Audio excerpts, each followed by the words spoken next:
Olá pessoal, eu sou a psicóloga Lourdes Possato, gestalt terapeuta, escritora, tenho 10 livros aí publicados, sempre com o objetivo de trabalhar autoconhecimento e principalmente a ideia de como nós agimos e para quê, né? Muitas pessoas têm a mania de perguntar, mas por que eu faço isso? Não pergunta por quê, pergunta para quê, qual o objetivo. Na psicologia, nós sempre temos uma grande e boa explicação para todos os comportamentos. E, ultimamente, a gente tem ouvido falar muito sobre feminicídio, sobre relacionamentos neuróticos. Tem aquela turma que gosta de generalizar, né? As feministas são horríveis, as feministas não têm valor, elas são loucas. E aí o outro grupinho, mas os machistas, não tem homem que preste, sabe? E eu sempre falo, quando eu ouço isso no consultório, eu sempre falo, gente, não vamos generalizar, cada um é único, cada um tem uma história de vida, cada um tem uma percepção sobre a vida e as defesas emocionais também. Então nós não podemos generalizar. Tem gente legal? Tem rapazes que são legais? Sim. Tem moças que são legais? Sim. Sabe, nos relacionamentos homoafetivos também. A gente não pode generalizar. E nem achar que a gente vai achar aquela pessoa perfeitinha. Eu tenho um pouco de pé atrás desse negócio da alma gêmea. Ai, sabe, a pessoa que nós vamos atrair. Gente, tudo serve para um autoconhecimento, uma evolução. Todas as pessoas que passam pela nossa vida têm uma mensagem para nós e nós podemos aprender, seja uma coisa positiva, seja um comportamento negativo, tudo serve. Eu queria falar hoje um pouquinho sobre justamente as encrencas, né, dos relacionamentos. E uma das grandes encrencas é o processo de paixão. Eu ouço todos os dias praticamente, grandes histórias assim, super interessantes. Eu conheci uma pessoa e, nossa, estou totalmente apaixonada, a gente já está pensando em casar. Nossa, que legal! Você conhece essa pessoa há quanto tempo? 1 semana. Puxa, eu não estou falando aqui de uma adolescente, tá? Eu estou falando de uma pessoa que já tem quase 40 anos, especificamente. E como ela, tem várias pessoas que conhecem alguém por 1 semana, aí a gente ficou no final de semana juntos, nossa, foi tórrido, foi maravilhoso, como eu me identifico com essa pessoa, eu amo essa pessoa, como? Como assim? Você ama? Você não conhece a pessoa. Então, gente, o conceito de paixão versus amor, é legal que a gente entenda, tá? Eu até vou ler aqui um trechinho do meu próprio livro, Relacionamentos Positivos. Vença a dependência emocional e crie relações saudáveis. Por quê? Porque a gente precisa se conhecer bem, sabe? Ter um relacionamento saudável conosco mesmos, para podermos nos relacionar de uma maneira mais adulta, madura, sabe? Maturidade emocional, é isso. Amor é um estado de consciência em que não existem ilusões e carências. É um ponto de contato com a essência, é um estado de pureza e de clareza. O amor implica respeito e aceitação do outro exatamente como ele é, sem mudar nada. E aqui entra um exercício que eu até gostaria que você também fizesse. Quando eu tenho clientes, né, com problemas de relacionamentos, e às vezes eu gosto muito de atender o casal, ou até mesmo a família. Mas quando a gente atende o casal, eu gosto muito de fazer uma pergunta, né? O quanto você o aceita, o quanto você a aceita de 0 a 10, sem que ele ou ela mudem nada. A pessoa para.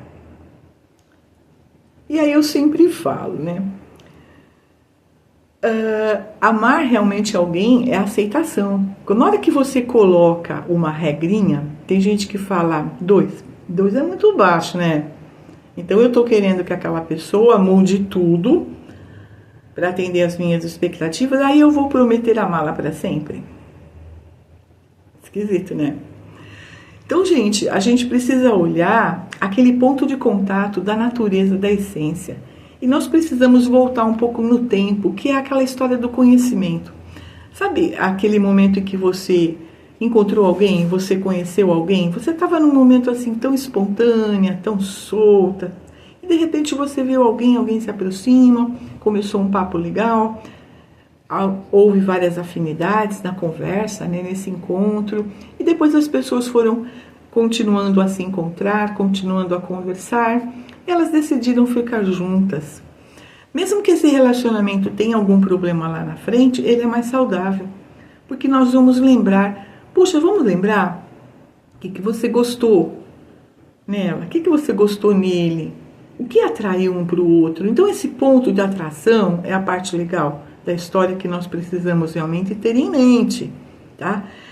Essa história, por exemplo, dos encontros abruptos e intensos e de um final de semana onde a pessoa já ouve isso, tá? Onde a pessoa já inicia um relacionamento já com muitos compromissos, a gente já marcou uma viagem junto. Eu ouvi uma história muito interessante, essa eu gostaria de contar.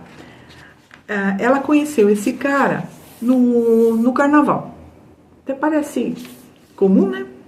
Conheceu essa pessoa no carnaval, estavam na praia, e foi aquele negócio tórrido, assim, pá.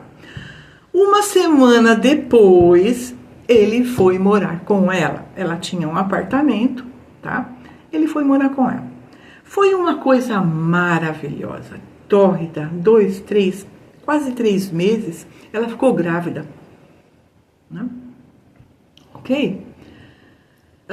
Quando ela estava para ter a bebê, que, ok, nasceu, era uma menininha, isso quase um ano depois, né? Vamos lá contar, 2, 3 meses, ela ficou grávida, mais 9 meses, um ano que eles estavam juntos, a coisa estava um terror.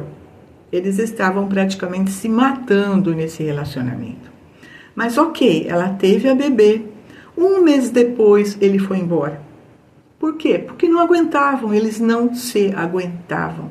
Eles brigavam o tempo todo. O que aconteceu aqui, gente? É justamente esse lance da paixão. A pessoa apaixonada, ela se projeta no outro, ela vê coisas no outro que são dela. Aí ela quer. Eu me apaixono e eu quero pra mim, e aí eu quero pra mim até a pessoa do lado. E um faz a mesma coisa com o outro. Isso torna o relacionamento hiper mega neurótico. Por isso que não dura. Tá? É questão de 2, 3 meses para que as coisas comecem a dar uma mudada, a esfriar. E se nesse tempo as pessoas se juntaram ou alguém engravidou na história, é uma encrenca grossa. Na realidade, é uma grande irresponsabilidade.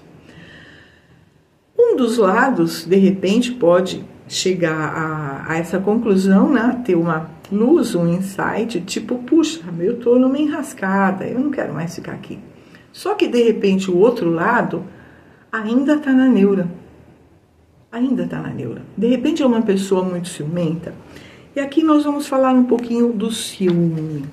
Tem gente que fala assim, mas a pessoa que não tem um pouquinho de ciúme porque não ama. Pera lá, vamos separar as coisas. Um certo cuidado, o cuidar do outro, é tipo assim, você tem uma coleção, eu não vou, é uma comparação esquisita, mas vamos lá, gente. Você tem uma coleção que você demorou para fazer e você gosta, seja de livros, de CDs, enfim. E você ama aquilo. Você vai deixar qualquer um ir lá mexer?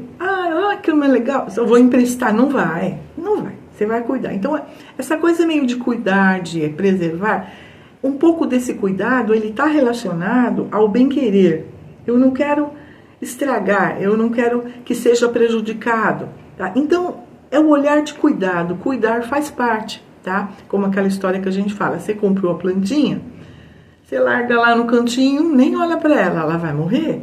Mas você está num relacionamento onde vocês realmente assumem o relacionamento, tem um bom diálogo, vocês têm uma troca legal, isso fica bacana, isso dura, prolifera, essa troca é maravilhosa. Então veja, a troca é muito importante, é o senso de preservar porque eu gosto, porque eu amo. e eu projeto o meu valor lá também naquilo, e se eu gosto de mim e também me valorizo e respeito, eu vou conseguir respeitar e valorizar o outro. Percebeu a diferença, gente? O ciumento não faz isso. O ciumento, ele tem uma posse e uma ideia de posse porque ele é extremamente inseguro, ele não se ama, ele não se respeita.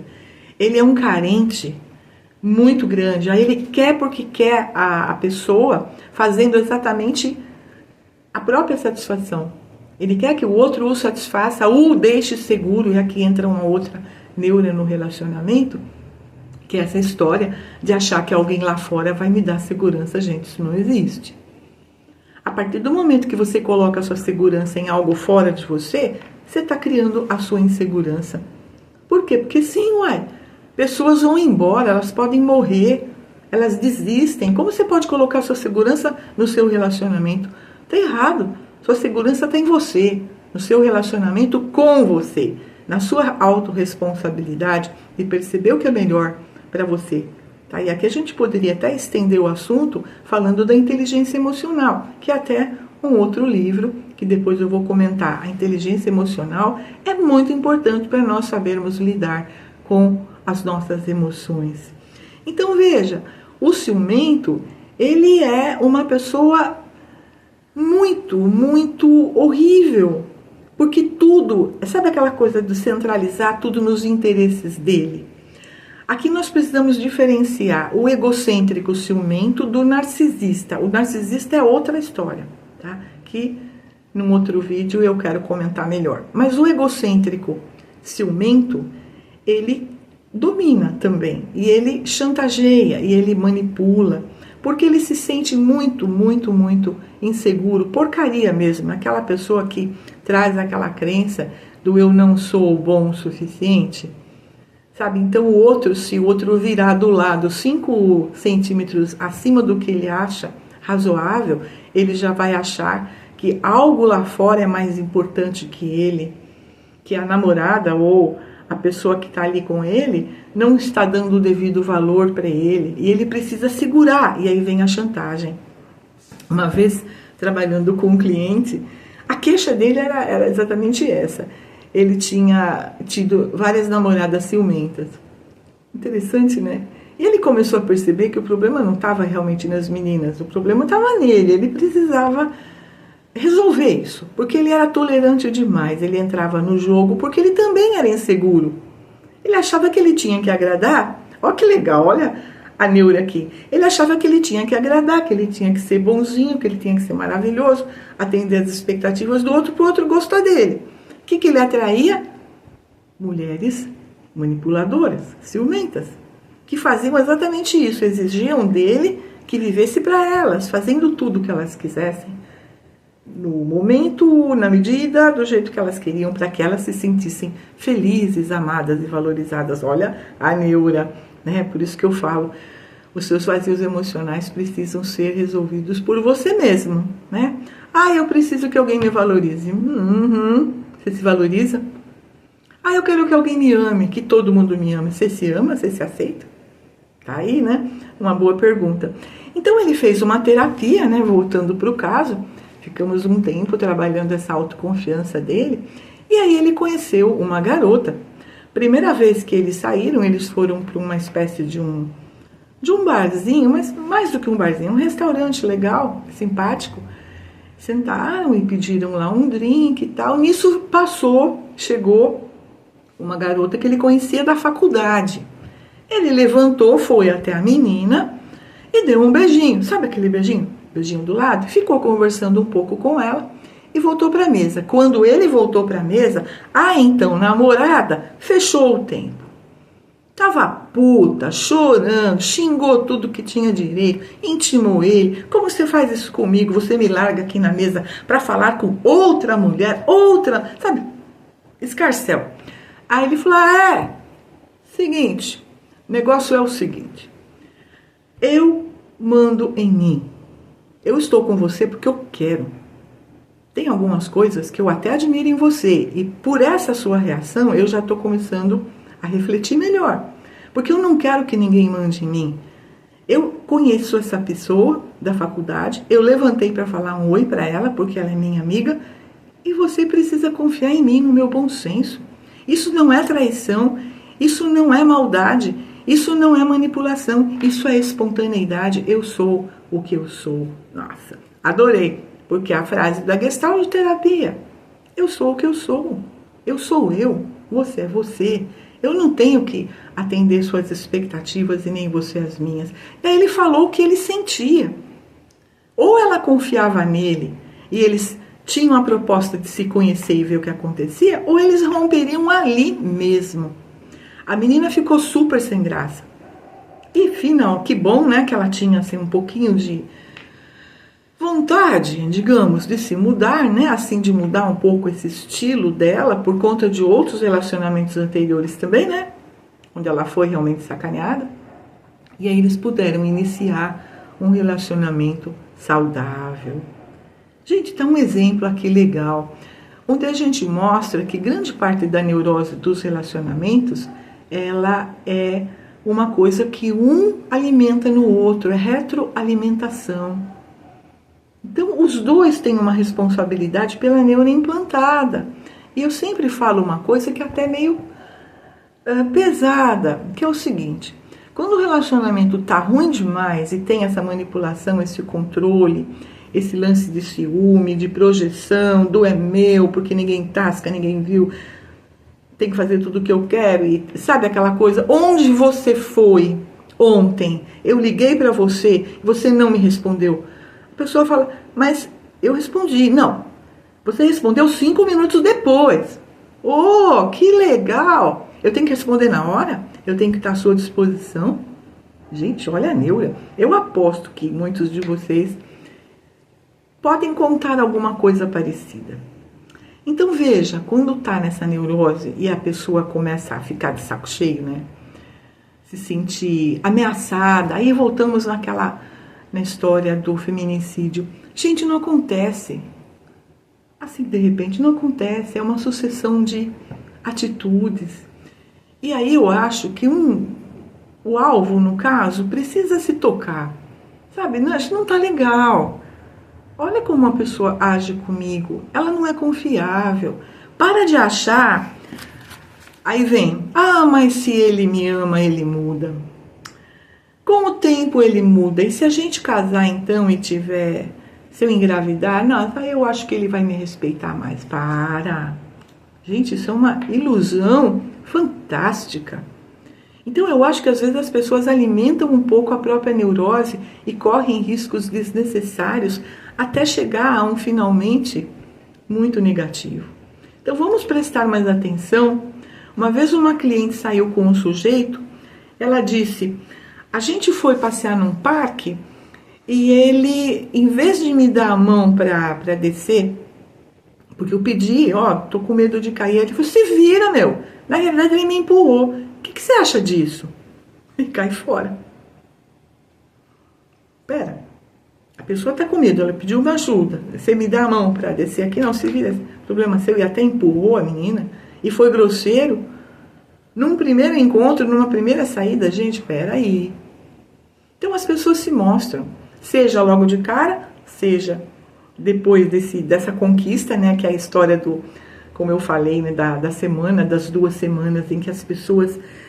Nossa, que fantástico, que intensidade, que maravilha, eu já amo, e foram morar juntas, tá? E aí se sentem seguras. Olha que legal. Essa segurança ajuda a pessoa a dar aquela relaxada básica. 2 meses depois, por isso que só dura 2 ou 3 meses, ela começa a mostrar o lado realista dela. E aí... Vamos parar para prestar atenção. A pessoa mostrou. Você está lá, você continua na ilusão. É a hora de buscar uma ajuda. Gente, então vamos lá. Eu, lógico, vou recomendar o meu livro, Relacionamentos Positivos. Vença a dependência emocional e crie relações saudáveis. Nesse livro eu falo bastante sobre as neuroses que existem nos relacionamentos, as dicas de diálogo, os quadros mais terríveis de relacionamentos tóxicos. Eu até estou terminando de escrever um outro livro só sobre isso, tá? E numa hora dessas eu vou falar mais sobre o narcisista, que é um quadro mega tóxico, mega tóxico. Mas nós voltaremos no assunto. Então, gente, se cuidem, tá? Tá num relacionamento meio ruim? Repense. Vá buscar ajuda, faça uma consulta, pelo menos que seja, sabe, com um bom psicólogo, busque o autoconhecimento, sabe, não entra nessas bobagens que às vezes a gente vê no YouTube, como domar, como apaziguar o outro, como fazer com que o outro faça tudo que você quer. Gente, isso é, meu Deus, hein? Isso é terrível. Mas tem gente que ganha um ibope danado por falar um monte de bobagens. E aí a gente tem que prestar muita atenção também no que você vai buscar. Senão você vai estar se manipulando. Você vai estar manipulando o outro, mas você vai estar se manipulando acima de tudo e passando por cima da sua natureza, do seu autorrespeito. O que vai acontecer com você? Em algum momento você vai ter uma surpresa bem desagradável, porque você não se respeitou. Então vamos parar para pensar que os relacionamentos encrencados, ruins, nós estamos neles por alguma razão e nós precisamos nos cuidar. Não tanto para mudar o outro, mas para nos mudarmos. E aí vem o que eu ia falar, né? A conclusão. Quando um relacionamento é neurótico demais e alguém começa a perceber a neura e vai se trabalhar e vai tentar essa cura emocional, se o outro não estiver disposto a mudar a neurose, é aí que entra uma boa terapia de casal também, se o outro não fizer isso, não há mais retroalimentação e aí o relacionamento acaba. E cá entre nós, gente, é preferível acabar do que continuar na neura e correr o risco de uma agressão, né? Ou de uma atividade assim bem mais perniciosa, como acabar com a vida do outro, né? Ou aprontar alguma coisa mais séria. Enfim, gente, vamos parar para pensar. Nós somos responsáveis, tá? Por manter uma pessoa neurótica do nosso lado. Então, busque o autoconhecimento. Fico à disposição, comente aí se você quiser contar um pouco da sua história, pedir alguma sugestão, entrar em contato comigo sobre como adquirir esse livro. Estou à disposição. Curta, dê aí o seu like, que é importante.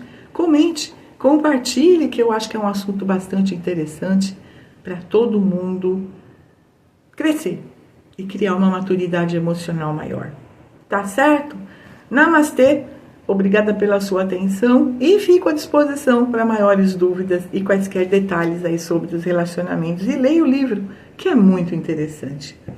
Beijo para você e nos vemos no próximo vídeo.